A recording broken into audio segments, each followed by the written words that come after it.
నిజంగానే పిచ్చి పిచ్చిగా ప్రవర్తిస్తున్నాడు.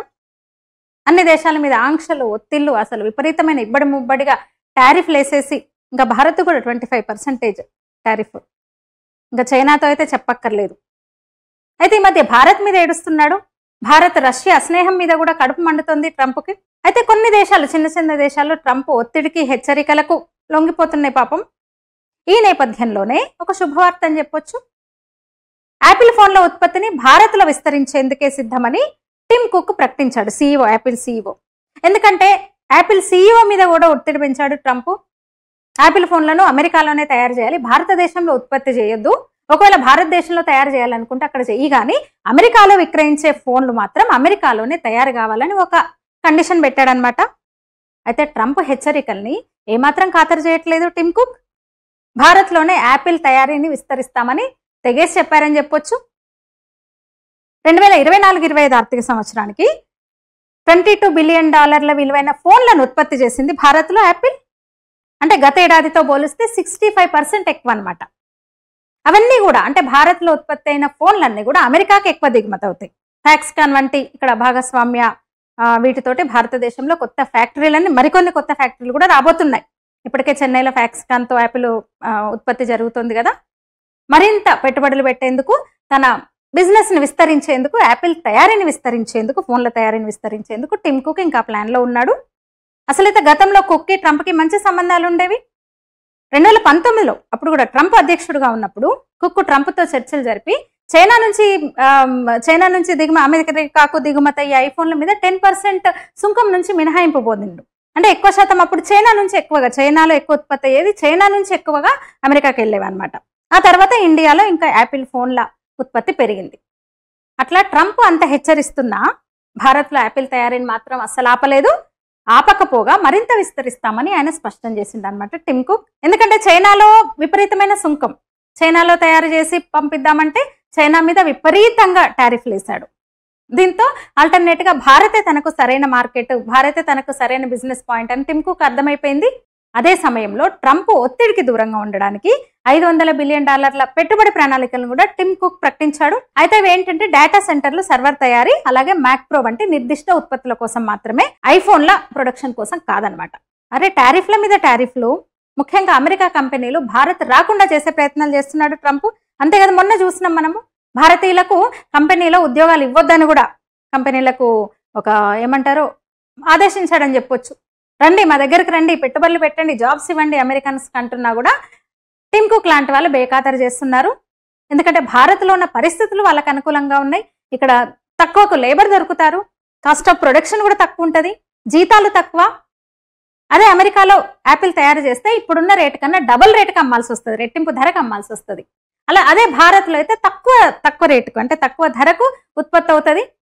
కేవలం యాపిల్ మాత్రమే కాదు, చాలా సంస్థలు, కంపెనీలు భారత్లో పెట్టుబడులు పెట్టడానికి, భారత్లో ఉత్పత్తి చేసుకోవడానికి మొగ్గు చూపుతున్నాయి. భారత్ని ఒక మ్యానుఫ్యాక్చర్ హబ్గా మార్చుకోవడానికి చాలా కంపెనీలు ఇటువైపు మొగ్గు చూపుతున్నాయి అనమాట. అర్థం చేసుకోండి, యాపిల్ 1 ఇయర్లో 65% ఎక్కువ ఫోన్లు ఇక్కడ ఉత్పత్తి అయినాయి. అంటే ఇన్ని పెద్ద పెద్ద కంపెనీలు, యాపిల్ సహా పెద్ద పెద్ద కంపెనీలు భారత్ను ఎంచుకోవడానికి కారణం వేగంగా అభివృద్ధి చెందుతున్న ఎకానమీ మనది. డెడ్ ఎకానమీ ఎప్పటికీ కాదు భారత్ది. ట్రంప్ అన్నట్టు డెడ్ ఎకానమీ అస్సలు కాదు. ట్రంప్ మాటలు పట్టుకొని ఇక్కడ ఎగురుతున్న ప్రతిపక్ష నేత రాహుల్ గాంధీ అన్నట్టు డెడ్ ఎకానమీ అస్సలు కాదు. భారత్ మీద అమెరికా ఒత్తిడికి ఇంకో ముఖ్య కారణం ఉంది. రెండు దేశాల మధ్య వాణిజ్యం $130 బిలియన్ వాణిజ్యం నడుస్తుంది, కానీ ట్రేడ్ డెఫిసిట్ ఉంది. అంటే అమెరికా నుంచి మనం మనం దిగుమతి చేసుకుంటున్నది తక్కువ, భారత్ నుంచి అమెరికాకు ఎగుమతి అవుతున్నది ఎక్కువ అనమాట. దీంతో ట్రంప్ భారత్ మీద ఒత్తిడి తెస్తున్నాడు.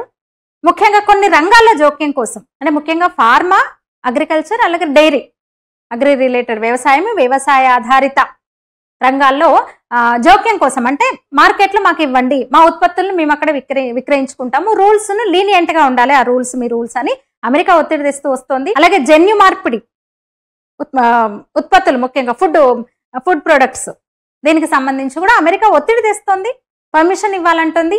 జిఎం మాడిఫైడ్ కార్న్, సోయాబీన్ ఇలాంటి వాటికి పర్మిషన్ ఇవ్వాలంటుంది.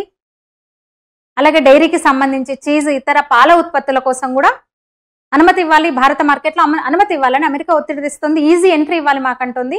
అసలైతే జన్యు మార్పిడి ఉత్పత్తులు మన దగ్గరనే పెద్ద ప్రాసెస్, అంత ఈజీగా అనుమతి ఉండదు. ఎందుకంటే వ్యవసాయ ఆధారిత దేశం మనది భారత్. ఇక్కడ రైతులు దెబ్బతింటారు, వ్యవసాయ రంగం మీద ఆధారపడిన వాళ్ళే ఎక్కువ.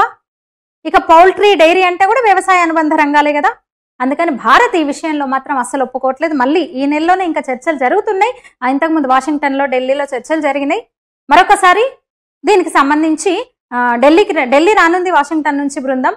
అయితే భారత్ మాత్రం ముఖ్యంగా ఈ agriculture related, agriculture, dairy, poultry, ముఖ్యంగా జన్యు మార్పిడి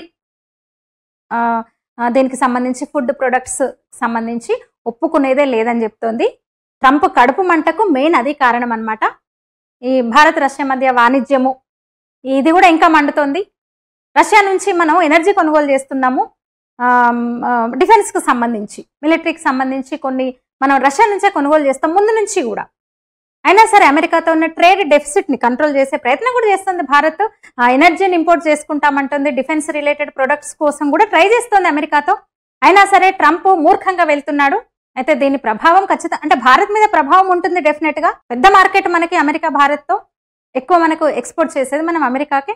జ్యువెలరీ, టెక్స్టైల్, ఫార్మా ఇవన్నీ కూడా మనం అమెరికాకు ఎగుమతి చేస్తాం. సో ఈ ఆంక్షలతో కొంచెం భారత్ మీద ప్రభావం ఉంటుంది, కానీ అమెరికా మీద ఎక్కువ ప్రభావం ఉంటుంది. అంటే ఇన్ని పెద్ద పెద్ద కంపెనీలు, యాపిల్ సహా పెద్ద పెద్ద కంపెనీలు భారత్ను ఎంచుకోవడానికి కారణం వేగంగా అభివృద్ధి చెందుతున్న ఎకానమీ మనది. డెడ్ ఎకానమీ ఎప్పటికీ కాదు భారత్ది.